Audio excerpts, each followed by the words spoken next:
let's say you wanted to start some sort of scam where you were going to get tax refund checks from another state.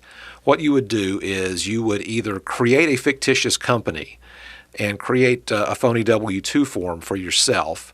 You would have it mailed to an address on a street where you knew that there were mailboxes that were by the side of the road, and where you also knew that the mail carrier came, let's say, in a time earlier in the afternoon, late in the morning, when people generally wouldn't be home to check their mail immediately.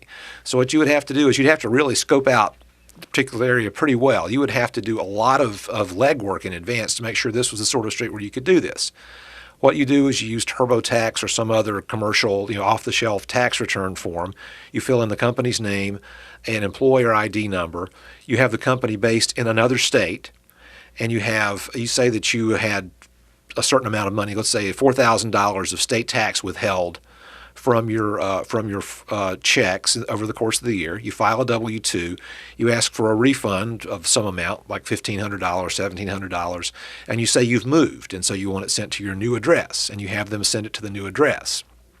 Well, what would happen would be that the state would not do anything about this, would not consider this to be anything unusual at all. In fact, you could pick an actual company. You could pick the John Locke Foundation, use our tax ID number, and file a tax return in North Carolina and say you've moved to Maryland.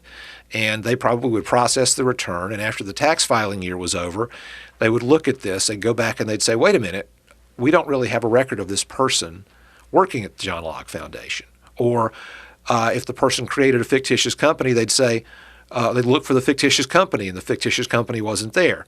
By the time this all has taken place, it's probably May or June or July. The scam has taken place, the people are long gone, the checks have long cleared.